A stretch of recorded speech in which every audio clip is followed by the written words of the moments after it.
Hello and welcome to Audiobook Connection, behind the scenes with the creative teams.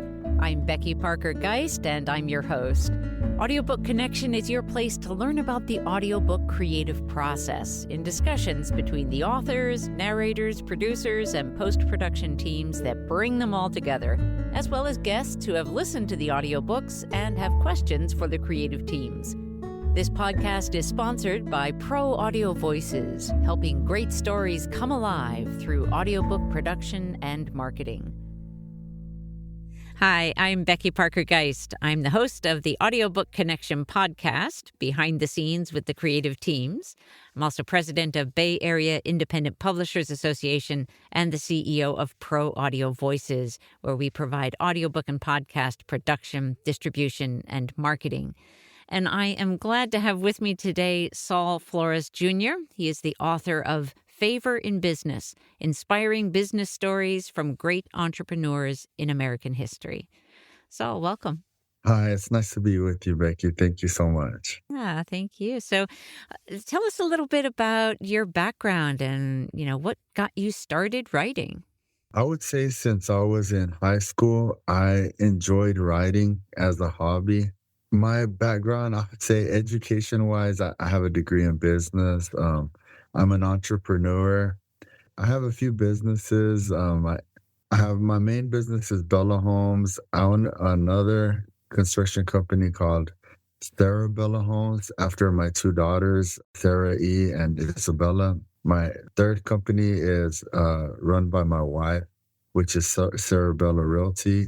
I have another company called Flores Brothers Developments, in which we purchase land, develop land, and build houses. So as far as industry-wise, I'm in the real estate market, and that's what I do for a profession. But as a hobby, I enjoy writing. I like writing poetry.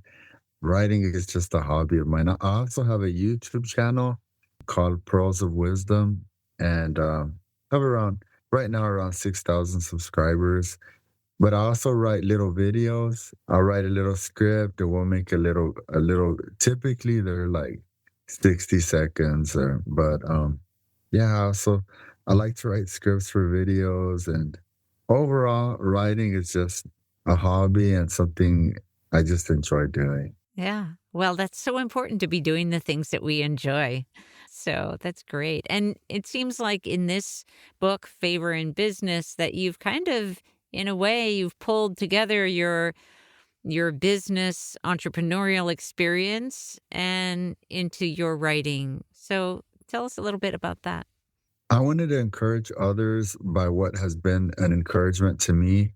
I've inspired people that are capable in business, but they don't use their business capabilities to improve their lives of themselves alone, but they try to benefit other people as well, whether it be their employees or let's say they're a profitable company and they could give to charities. One of my best friends, his name is Clelio Suarez. He's from Brazil, which some people would consider a third world country. From there, he goes at least once a year. He goes to Malawi, Africa, and we're kind of associated in helping him with an orphanage. I say it's an orphanage, but overall, it's for underprivileged children that don't have a lot of food to eat. So they educate and they feed the children, and that's called Connection 316. And so if anybody was interested, they could touch base with me and I could get them in touch with that charity. That's great. Yeah. Even him and the abilities that he has, he's primarily a minister, but in anything he can do with his gift, whenever he travels and he ministers, and with the gift he has, he uses his gift to help others. And I don't see why only ministers would be doing that. I think business people and everybody in general should feel a sense of responsibility and just depth to help others. God is gracious enough to us to give us gifts and capabilities. And if we're able to use our gifts to help the people around us, overall be kind if we're able to be kind to people, to show love to people. I believe God is love. And I admire people that use their capability in business to help others, to be kind to others, to give to charities, to do whatever they can to benefit the lives of others. I think that's a sense of responsibility that they should carry. And yeah, I'm an entrepreneur. I was encouraged by a lot of entrepreneurs I read about, and some of the stories that I had came up across when even when I was in school at business school, I thought, wow, some of these stories are very little known. John D. Rockefeller, and there may have been two sides to him. He wasn't in business wise, he was tough. But there was another side of him that when he was profitable and doing good, he desired to help people by contributing to Carnegie was the same way, whether it be to educational needs, basically give and help people. And I think I mentioned this in my book. Whenever he was 53 years old, he was diagnosed with a digestive disorder in which the doctor had actually only given him 1 year to live. He was 53 years old. And during that time, he had a dream in which he said he was revealed that all the wealth that he was the world's first billionaire, and he was the richest man in the world at that point. In modern history, he's considered the richest man in the world. Right now, he would still be considered more wealthy than Elon Musk, according to we're the With standardized the inflation, yeah. earning. Yeah, Yeah. he was an extremely wealthy man at 53 years old. After having this revelation, he made like kind of an extreme pivotal change in his life, where he started giving a lot of money to charity. And something supernatural happened in his life in which he was actually healed and he recovered from his digestive disorder. I believe he went on to live to be 92 years old. And even the opposition that took place in his life, at one point, Congress came against him, and because he was so extremely wealthy and powerful that they wanted to break up his companies, which they were successful at. So Standard Oil Company became Exxon, Phillips 66. It became like 12 different companies. All the attacks that took place to John D. Rockefeller actually helped him to increase in wealth even more. And so he became even more wealthy. And he was interviewed after this, and he said, God gave me a gift to gain wealth. And John D. Rockefeller said, I believe that the reason God gave me this gift because God knew that I would turn around and give my wealth away to help others. So success in entrepreneurship and business, I believe, comes along with a sense of responsibility to help others. But in helping others, I believe God blesses people and he prospers people. And even if that was not the case, I still believe that giving is something that is very important and something that people should do. Basically, be kind, help the people around you. I think it's a sense of responsibility that we should carry with ourselves. Yeah, I'm completely agree with you that, we are gifted with many skills and talents and opportunities. And I think the greatest gift of all is when we can share those and bless others around us. So, yeah, it's beautiful.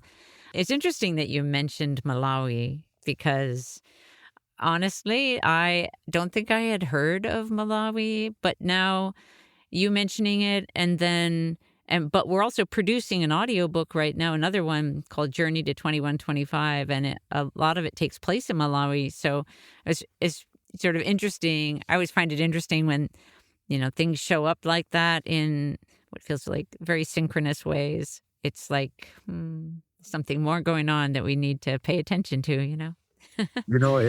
I was just thinking about that. Honestly, I was just thinking about that. It seems like when you're thinking about something, you end up hearing about that soon afterwards. The Bible says in the eyes of 2 or 3 witnesses, let everything be established. And, yeah, I definitely think Malawi is a place where some of the poorest people in the world live there. And, it's crazy, like, whenever I talk to, my friend of mine, Clelio, when he's in Malawi, we take so many things for granted. He said over there, like, as an adult, if you were to drink, like, milk, they consider you, like, wealthy. Milk are reserved for small children. Eating meat is a delicacy for them for special occasions. Yeah, it's just they're so extremely, struggling just to make ends meet, and, of course, I live in Texas, I live in America. We are so blessed here, and anything that we could do, any amount of money we can give to these underprivileged locations like Malawi goes such a far way. I think my friend Lelio, they feed approximately 250 children, and, the amount of money that we make here in America, it's like it could do so much good in those, third world African countries like Malawi. It really goes a very long way. Yeah. Well, we'd be happy to include that information on how to support that charity. If you'd like to send that over to me, I'll put that in the description of the podcast. I believe it's connection316.org. It's in Portuguese, but, through Google Chrome, you could translate it to English. It's amazing, like, what they do to help people, and, it's been an honor for me and my wife to kind of be in contact with them and see all the good that they're doing in Malawi, but, yeah, giving basically is, something very near and dear to my heart, and I feel it's just so important for us all to try to contribute to help the people around us. Yeah, that's beautiful. And you've had writing as a hobby, and you're in business, and were inspired by reading about these historical figures. And at what point did it feel like, oh, I need to write this? Or was it more like you just started writing because you were writing anyway, and it just sort of pulled together in that way? What was that like when the sort of the inception of the story, or the inception of the book? So whenever I was graduating in school, I took a graduate course when I was 28 years old. I'm 46 now. Whenever we're gonna have to write this, I think the minimum of the length of the paper was 55 pages, and I thought, wow. So this has been an 18-year journey to where I'm at right now, where we're finishing the audiobook, and yeah, it was published a little over a year ago through Amazon. But it's been 18 years since I started writing the book. And actually, 18 years ago, I wrote the whole book. But yeah, I Okay. kind of I graduated, I started working, and I thought when I have a chance, I'm gonna go through and edit it. And it was like maybe a decade. And so I had just set it aside and I worked on it. My daughter came across it. My daughter, Sarai Flores, and, she was reading some of the stories. She said, "Dad, this is so amazing that you wrote this. This is so inspirational." She's like, "When are you gonna publish it, Dad?" And A little nudge for the yeah, kids. so, when she said that, I was like it was moving to me that she believes a lot in me. She's like she thinks I'm very gifted. My other daughter, Isabella, I was letting her listen to the audiobook last night. And my wife has consistently been encouraging me, but so I have a daughter that's 22. She's in grad school. She's gonna go to law school. And my other daughter, she's 11 years old. So yesterday, my 11-year-old, she was listening to the audiobook, and I wanted her to hear the story of Mary Kay. Mary Kay Ash, she was an encouragement to women. And my daughters are very intelligent. They're very independent, confident, and, my wife is too, but they see that example and they're very brave and they wanna conquer the world. My 11-year-old, the same, she heard it yesterday, she's like, "Dad, you're a talented writer," and I loved the book, and so pretty much, um, my daughter's encouragement at 38. I thought, well, I'm gonna start working on it, and I did. I did go back and I hired a development editor, and he told me you should work on this and that. And so I had a list of notes from the editor of things I needed to work on, and I still put it off for another couple of years. Then I was actually diagnosed with skin cancer. And so when I had skin cancer, I had surgery.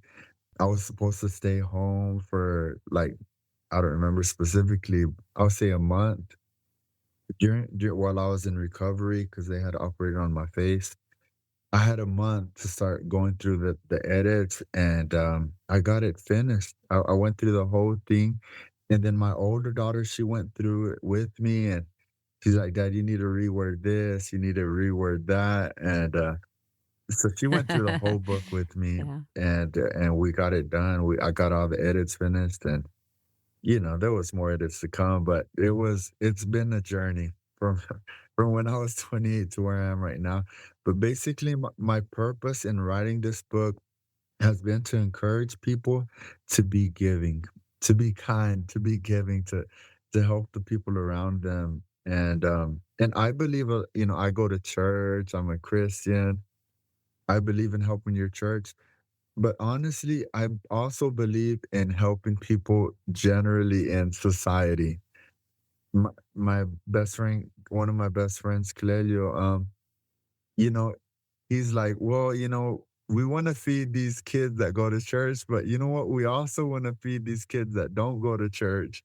We want to help people in general and want to be an example to others by helping people in need. And yeah, we want to encourage people to have faith, but overall, we wanna help help everybody. We wanna help everybody, we wanna be a godly example. Jesus said to love your neighbor. We wanna love on people, help people, and encourage people to be giving, and that's what I hope that my book does. I hope it inspires people to become more giving. Beautiful. Saul, let's just take a short pause and we'll come right back. In a world where success is predominantly measured by how much money we have in the bank, the size of our financial portfolio, and how prestigious our lives are, there have been great American entrepreneurs who have chosen to take the path less traveled, to be truly compassionate and giving. They risked judgment, ridicule, and their fortunes, but in doing so, they realized they could never outgive God. Author Saul Flores Jr. brilliantly depicts in this book, Favor in Business, the incredible and encouraging stories of men and women who define what giving truly looks like. From William Colgate of the Colgate-Palmolive Empire to Mary Kay of Mary Kay Cosmetics, 12 unique stories compiled from in-depth research and biblical scriptures, this audiobook will educate and bring awareness to what it means to be anointed and succeed in business. Favor in Business is uplifting, inspiring, and thought-provoking. It gives new light to what it truly means to have faith and prosper because of it. Get your copy today on Amplify Audiobooks.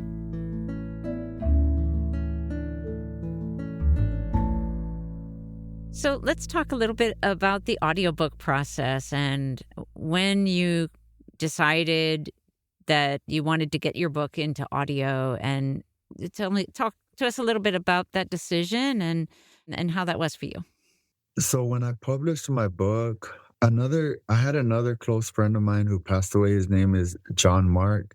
He's also from Brazil. I have friends that live in Brazil. John Mark had published a few books already. And he's actually the one that told me, he calls me Saul. That's my Spanish name. He had told me, brother Saul, he's like, it's nice to have books that go on shelves, but he told me, especially if you're ministering to other men, people are busy, people are working, people are on the road, people are getting places, they're going places. And he told me that so he had done an audiobook, and just so much more convenient for people who are busy, people who have busy lives. and they're going to work and from work, sometimes at work they're still driving. It's just a more convenient way to increase your education, become more knowledgeable, become inspired, encouraged, whatever the case is, or whatever the category of book you're looking for. But overall, he's the one that had told me that an audiobook is a much more convenient way nowadays for people to go through literature in a way that is not going to tie them down to a certain location. So, yeah. Yeah, great. And let's talk a little bit about the casting process and the choosing of the voices. Because I know when we first chatted about your audiobook, one of the things you had mentioned was ideally you'd want someone that sounded at least a little bit like your voice. Tell me about what that experience was like, hearing the auditions and making that decision. When I heard the samples, it was kind of difficult to find somebody to me that sounded like myself. But in addition to that, whenever I spoke to Elias anyways, they were kind of coming across different voices with me. I thought, you know what, it doesn't really add very much for a person to sound just like me. The audiobook sounds just as great without the person sounding like myself. And not to mention, honestly, I have so my first language was Spanish and I learned English later. So I have a challenge with pronunciation sometimes. And so if somebody did have exactly my same voice, they would probably have a challenge too. So but yeah, I thought it would be cool, but it ended up feeling as if it was not necessary. Yeah.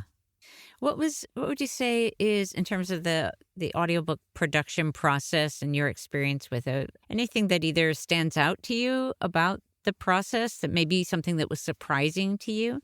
So as far as the process, I felt everything went pretty smooth. I can't really think of anything that I thought that should have been changed.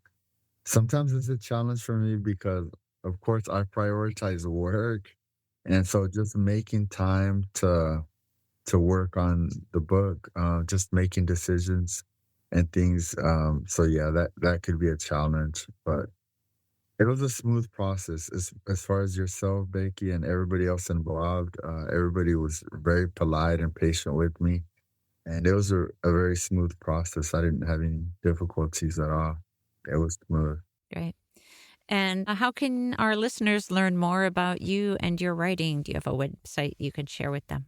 So I have a website which is www.saulflores.com, which is my name, SAULFLORES.com, www.favorinbusiness.com.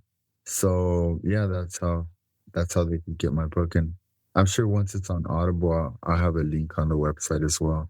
Yeah, and it will be available on Amplify Audiobooks, which is where we encourage our listeners to get it so that Saul actually gets the most benefit from that. And it's a great way for listeners to have a greater impact in the world and to support the creators that are doing the hard work of writing the books and getting them put into audio. All right. And so I just want to thank you, Saul, for joining me today and taking this time. Really appreciate you. Thank you very much, Becky. I enjoyed it. Thanks for joining us for Audiobook Connection, behind the scenes with the creative teams. Please take a moment to subscribe at audiobookconnection.com. The podcast is sponsored by Pro Audio Voices, helping great stories come alive through audiobook production and marketing. Learn more at proaudiovoices.com. Again, thanks for being with us, and please join us next week.